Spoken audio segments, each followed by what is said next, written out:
गुजरात में भाजपा द्वारा चलाए जा रहे सहायता अभियान का सबसे बड़ा भांडाफोड़ विसनगर के सिविल अस्पताल में हुआ है, जहां मरीजों को जबरन भाजपा का सदस्य बनाया जा रहा है। गुजरात में नरेंद्र मोदी के नाम से जीतते आए भारतीय जनता पार्टी के नेताओं और कार्यकर्ताओं को राज्य के नागरिकों को पार्टी में जोड़ना मुश्किल ही साबित हो रहा है और ऐसे में आड़े टेढ़े हथकंडे अपनाकर नागरिकों को अनजाने से भारतीय जनता पार्टी में जोड़ा जा रहा है। ऐसा ही एक मामला मेहसाणा की विसनगर सिविल अस्पताल में उजागर हुआ है, जहां इंजेक्शन लेने गए मरीज से ओटीपी मांगकर जबरन भारतीय जनता पार्टी का सदस्य बना दिया गया। इस मामले मरीज के हंगामे के बाद सिविल के कर्मचारी को माफी तक मांगनी पड़ी। इस वीडियो को विकुभा दरबार नामक मरीज ने सोशल मीडिया में वायरल कर समूची घटना को उजागर किया है। अरे बेन आता क्या क्या आओ तमे रजिस्टर लो ओटीपी कराओ ना भारतीय जनता पार्टी जामन थी तो अनुसु को મને ઇને ક્લિપ આપો તમે કેમેરા માં હું ન્યૂઝ સાથે ચર્ચા કરીને આનો એલિગેશન લેવું તમે આ તો ના ચાલે મને બહુ ખબર નથી કે હું તો હજી સાઉન્ડ લઈને આવ્યો ક્યાં બન્યું ક્યાં છે કઈ જગ્યાએ અહીંયા આવો હું અહીંયા આવો તમારા જોડે સ્ટાફ જોડે આવો આ ના ચાલે એ સ્ટાફને તો ખબર હોય છે ને ઓટીપી લે છે સ્ટાફને ખબર પડવી જોઈએ એમ શું હતું સિસ્ટમ બરોબર સ્ટાફને કેવું છે ને ઓટીપી શાનો લ્યો છો તમે અહીંયા ઊભા હોય તો ઇન્જેક્શન અપાવાય તો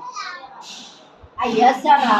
એ ભાજપનું રજીસ્ટ્રેશન કરે છે ને એ કરે છે અમને તો કશી ખબર નહીં તો ઓટીપી ના પાડે ને અમારે તમારે કેવું પડે ને તો પાર્ટી તો મારે એ તો પટાવાળો મારે એ ઓટીપી કોના માટે લે છે શું લે છે અમને કશી ખબર નહીં તપાસ કરીને ના ના એને બોલાવો એ તમારો સ્ટાફનો મોહ છે ભારતીય જનતા પાર્ટીનો મોહ છે શું થઈ ગયું નહીં ભાઈ એના એનો આ સંસ્કાર છે ઇજ્જત છે આપણે હા તો એને બોલાવો અહીંયા ઇન્જેક્શન મારા વાઈફને લેવા આવ્યો હતો એટલે મને કે ઓટીપી આપો પછી ઇન્જેક્શન મળશે એટલે આ કાયદો છે ભારતીય જનતા પાર્ટી મેમ્બરશીપ પર તો દવા થાય ના હા એવું તો નથી ઇન્જેક્શનનું લેવા એટલે તમે હા તો તે જ કહેતો ને એ આવું બોલવાનું નહીં બીજું અરે કેમ ઓટીપી તમે ઇન્જેક્શન લેવા એટલે ઓટીપી માગ્યો એવું જ કીધું કે તમે ઇન્જેક્શન લેવાનું છે તો ઇન્જેક્શન એટલે અમે કીધું હા તો ઓટીપી આપો ઇન્જેક્શનમાં તો આ રૂમો હોય 4 નંબરમાં આ એ રૂમો જ હતો તમે દરવાજામાં જ મળ્યા બરોબર નથી તમારે ઇન્જેક્શન લેવાનું અરે પૂછ્યો એટલે કે ઇન્જેક્શન લેવા મેં કીધું હા એટલે તમે કીધું મને ઓટીપી આપો બરોબર એટલે તમે ભારતીય જનતા પાર્ટીએ લખીને આપેલું છે બોર્ડ ઉપર અહીંયા કે જે દર્દી આવે એને ઓટીપી લઈ લેવાનો આવું લખીને કશું આપ્યું નહીં તો પછી ઓટીપી કેમ લીધો તમારે કહેવું પણ હવે ઓટીપી હું આ બાબતનો લઉં તમારે લઈ શકું છું પણ અમને ખબર જ નથી તો ખબર નથી તો કઈ રીતે લીધો ઓટીપી ભૂલથી લેવાય હા કઈ રીતે ભૂલથી પણ આ ના ચાલે મેમ્બરશીપો તમે આ ધંધા ચાલ્યા છે આ ગોળો ધંધાઓ ચાલ્યા છે આ સિવિલમાં દર્દીઓ સાથે હા સાહેબ બોલો તમારે શું કહેવું છે બરોબર આ તો કાલે બીજું થઈ જાવ સિવિલની અંદર તો કોણ જવાબદાર તમે આરે એમો છો કાલે બનાવ બીજો બનશે તો કોણ જવાબદાર છે સિવિલની અંદર ભૂલ થઈ એમ ના ચાલે ને તમે ઓટીપી કઈ રીતે માગી શકો છો કોઈની જોડે અને સિવિલમાં દર્દી આવે તો ગભરાઈને આપી જ દે કે ભાઈ ઓટીપી આપવો પડશે ઇન્જેક્શન લેવા આવ્યું છે તો તમે માગેલો ઓટીપી કે ભાઈ ઇન્જેક્શન લેવા તો ઓટીપી આપો મને તમે એમ જ કીધું એટલે અમારે તો ઓટીપી આપવો જ પડે સાહેબ તમે જવાબ આપો પ્રવૃત્તિ કરવાની નહીં બરાબર કે આપણે મારી જોડે રજૂઆત કરી બરોબર હોસ્પિટલમાં પ્રવૃત્તિ ના જોઈએ દર્દી આપણે બધા માટે સરખા છે इस मामले आम आदमी पार्टी के जिला अध्यक्ष जयदेव सिंह चावड़ा ने प्रतिक्रिया देते हुए भाजपा में जबरन सदस्य बनाने वाले लोगों पर कानूनी कार्यवाही की मांग की है। જે રીતે આપણે સૌ જાણીએ છીએ કે ભારતીય જનતા પાર્ટી દ્વારા જે સદસ્યતા અભિયાન ચાલુ કર્યું છે તેના અંદર લોકો વચ્ચે ખૂબ જ નિરસતા છે અને એમનો કોઈ મેમ્બર થવા માટે કોઈ તૈયાર થતું નથી। એવા સંજોગોમાં વિસનગરના અંદર ભારતીય જનતા પાર્ટીના કેટલાક કાર્યકર્તાઓ ત્યાં જે સારવાર માટે આવ્યા હોય એવા દર્દીઓ માટે એવા દર્દીઓના પરિવારના લોકો માટે એમના મોબાઈલ નંબર લે છે અને એમના જે ઓટીપી આપીને ઓટીપી એમના જોતી લઈને એમને સદસ્યતા બનાવે છે। આવું એક કમ્પાઉન્ડ જ્યારે આજે આવ્યું છે ત્યારે અને આ જે સમગ્ર જે ઘટનાક્રમ જોઈએ તો આરોગ્ય મંત્રી ઋષિકેશભાઈ પટેલ એમના આરોગ્ય મંત્રી હોવા નાતે વિસનગરના અંદર તે પોતે ધારાસભ્ય છે। આના માટે આ સ્પષ્ટ રીતે એવું જોઈ શકાય છે કે હવે ભારતીય જનતા પાર્ટીના કાર્યકર્તાઓને જ્યારે નોંધણી થતી નથી ત્યારે હવે એ લોકો જે દર્દીઓ ખરા જે બીમાર છે જે અશક્ત છે એમને સારવારની જરૂર છે એવા સમયે એમને સદસ્યતા અભિયાનમાં એમને સદસ્ય બનાવવાનું આ ચાલી રહ્યું છે જેને આમ આદમી પાર્ટી અને સખત શબ્દોમાં વખોડે છે અને આ તાત્કાલિક ધોરણે બંધ થવું જોઈએ। તેમજ એમના જે મોબાઈલ નંબર, જે દર્દી જે આવે છે સારવાર માટે, એમના મોબાઈલ જે ખરા એ પ્રાઇવેસીનો ભાગ છે. અને જ્યારે જે ડોક્ટરની ટીમ હોય અથવા ત્યાંના લોકલ વ્યક્તિઓ જો એમના મોબાઈલ નંબર ત્રાહિત વ્યક્તિઓ એટલે ભારતીય જનતા પાર્ટીના વ્યક્તિઓને જ્યારે આપે છે ત્યારે એમનો પ્રાઇવેસીનો પણ ભંગ થાય છે. એટલે આના તબક્કે જિલ્લા આરોગ્ય અધિકારીને પણ વિનંતી છે કે આના અંદર સખત શબ્દોમાં એમને આ જે ઘટના થઈ રહી છે એના અંદર તપાસ સમિતિ નિમણૂક થાય અને જો આના અંદર કોઈ ડોક્ટર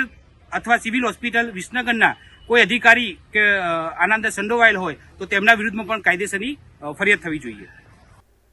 ऐसा ही एक मामला गुजरात के भावनगर में भी सामने आया था, जिसमें भाजपा के 100 सदस्य बनाने पर 500 रुपए देने की लालच खुद भाजपा के सीनियर अग्रणी युवराज सिंह गोहिल लोगों को दे रहे हैं. એટલે પછી દબો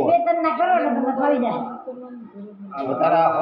તો કીધું ને મને આવા ખોટા ધાર તરત મોકલી દેવાના એટલે એ એનો તને આ મેં તને કીધું નહીં મળ્યું પણ તારી ઈચ્છા હોય કે આમાં પરાયણે નહીં પછી કહેતા નહીં કોઈ તમે એમ કહો કે મોકલા કેમ નહીં પણ હું આમાંથી નવરો નથી કરતો નહીં પછી મોકલાવે હું નવરો પણ એવી રીતે હું મોકલાવીશ એમ નહીં પણ તારા મને મળી જાય એટલે તારા મને બોલાવવા એટલે હું તને આવીને અહીંયા આ ડાયરેક્ટ શેર જ કરી દઉં તમને બસ એમને મોબાઈલમાંથી જ કરવાનું મોબાઈલમાંથી મોકલે ને આ ફાન ફાવી ગયો આજે પછી સીધા હોત અને તમે વિસ્તારમાં જાઓ કે નહીં આખા વિસ્તારમાં પણ રોજના 200 થઈ જાય 1000 રૂપિયા ઘરે કરવા ગમે ત્યાં કરો ઓટીપી લેવાનો અને એવું કહે તમારે બીજું કઈ નહીં કહેવાનું અમારા ભાજપના તમને સભ્ય બનાવવાના એટલે તમને ઓટીપી આપશે ના પાડે એને નહીં લેવાનું કોક કે ભાઈ ના મારે નહીં બનવું બરોબર ઓટીપી વગર નહીં થાય તો એ પછી એમ કે ને પૈસા ઉડે ને પૈસા ઉડે ને એના ઉડે કોઈ એમ ભાજપ જ લખેલું આવે ઓટીપી પૈસા ન ઉડે આવે તો તમને કોઈ આપે નહીં ને આ બેને પૂછું પૈસા ઉડશે કે નહીં આપણે નથી આ ફોર્મ ભરતા નથી કહેતા તો ઘણા સરકાર નહીં કરવાનું આપણે ક્યાં પુરાણે કહું કે રવા દે ટૂંકમાં સભ્ય બનાવવાના છે એવું છે ને જેટલા બને એટલા તમારા 100 બને એટલે 500 મારી પાસે લાગી એટલે એકના 500 ને બને એના 500 એટલે 500 લેકે કેટલો થયો. भाजपा का सदस्य बनाने के लिए लोगों को सरेआम पैसे दिए जा रहे हैं, जो बात पार्टी के लिए काफी शर्मजनक है. लेकिन आला कमान द्वारा दिए गए टारगेट को अब भाजपा के सीनियर नेता पैसे देकर भी जैसे तैसे पूरा कर रहे हैं. ये खुलेआम उजागर हो रहा है.